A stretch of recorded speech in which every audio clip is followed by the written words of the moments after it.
Então, hoje nós estamos falando sobre os desafios na consultoria, né? Então, lembrando que desafio é algo que possa te ajudar no seu crescimento. Então, veja o desafio como uma oportunidade de aprendizagem, de crescimento, e por isso que é importante falar desse tema.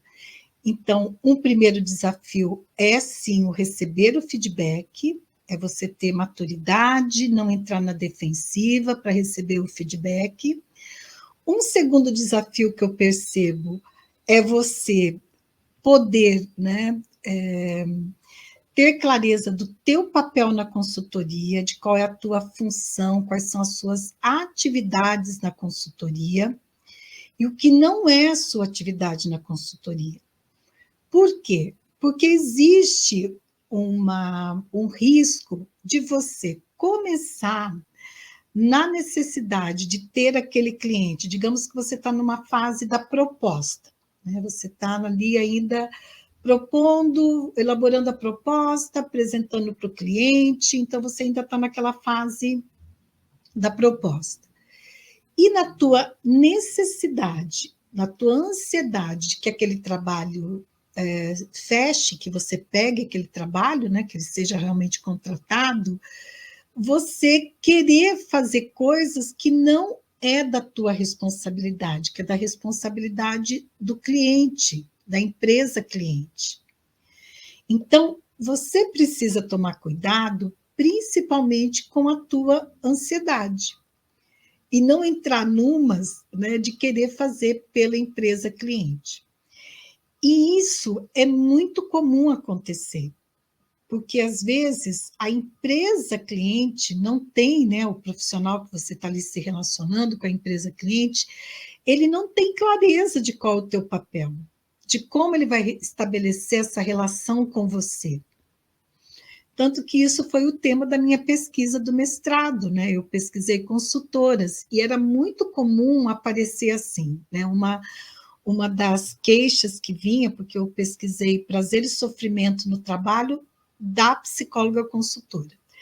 E uma das queixas que vinha era no sentido da consultora, né? E 90% eram psicólogas. Então, da consultora se sentir ter vivências de sofrimento no trabalho quando a empresa queria ter uma relação com ela como se ela fosse uma empregada da empresa, de subordinação.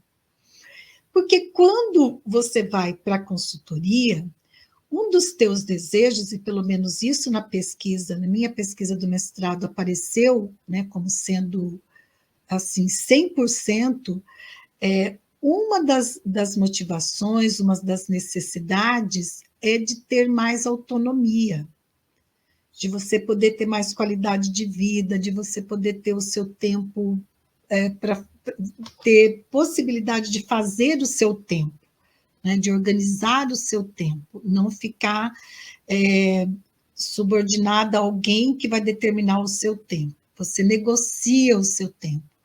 Mesmo que seja com o cliente peça uma agenda para você, você tem a possibilidade de falar sim, ok, posso te atender, como também falar não, não vai dar para atender, ok? Então, quando você vai para a consultoria, esse é um dos objetivos, ter autonomia. E aí, se a empresa, né, por falta de clareza, quer estabelecer com você uma relação de subordinação, e você, por outro lado, né, com a necessidade de ter aquele trabalho, você entra nessa relação de subordinação, aí você já comprometeu a qualidade do teu trabalho e vai comprometer também a qualidade dos resultados. Por que eu digo isso? Porque, veja, nós psicólogas, nós temos uma autonomia técnica, nós precisamos ter essa autonomia técnica, nós precisamos ter uma autoridade quando nós estamos trabalhando como psicólogas na área organizacional, né, ou como psicóloga do trabalho, que nos possibilite escolher quais as metodologias que nós vamos utilizar para um determinado objetivo, como nós vamos conduzir essa metodologia, enfim, entre outros aspectos, né? Como, por exemplo, deixar claro para a empresa, olha, para realizar esse trabalho, eu preciso de um espaço que tenha tais condições físicas, que não tenha interrupções, por exemplo, isso eu coloco, inclusive, no contrato de trabalho, né? Que se eu vou trabalhar com um grupo de desenvolvimento dentro da empresa, nas instalações da empresa, então eu solicito, eu já deixo ali na proposta que, olha, a sala, né, que vai ser realizada a atividade, ela precisa garantir a privacidade do grupo, ela precisa garantir o sigilo do grupo, né? Então não pode ser uma sala onde as pessoas vão ouvir, quem estiver fora vai ouvir o que está sendo dito ali no grupo. É grupo de desenvolvimento? É, mas o grupo de desenvolvimento tem momentos que vão compartilhar, muitos momentos que compartilham questões pessoais, questões, às vezes, do trabalho, enfim. Então, a gente faz um contrato de sigilo no início, né? Então, é importante que esse ambiente favoreça isso.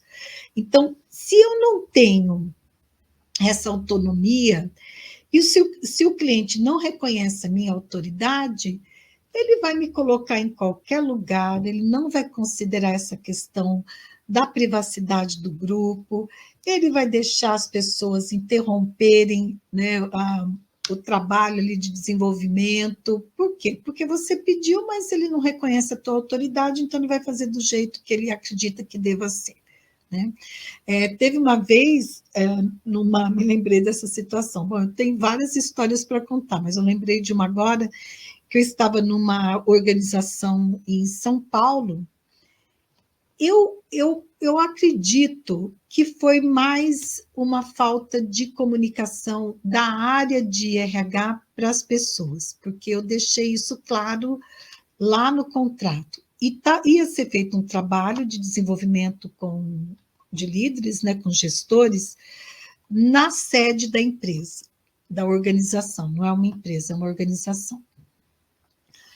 E aí a gente, em grupo, né, em círculo, em grupo, programa de desenvolvimento, de repente, uma moça abre a porta e entra com um papel na mão, assim, entra e vai em direção a um dos participantes, que depois eu descobri que era o gestor dela.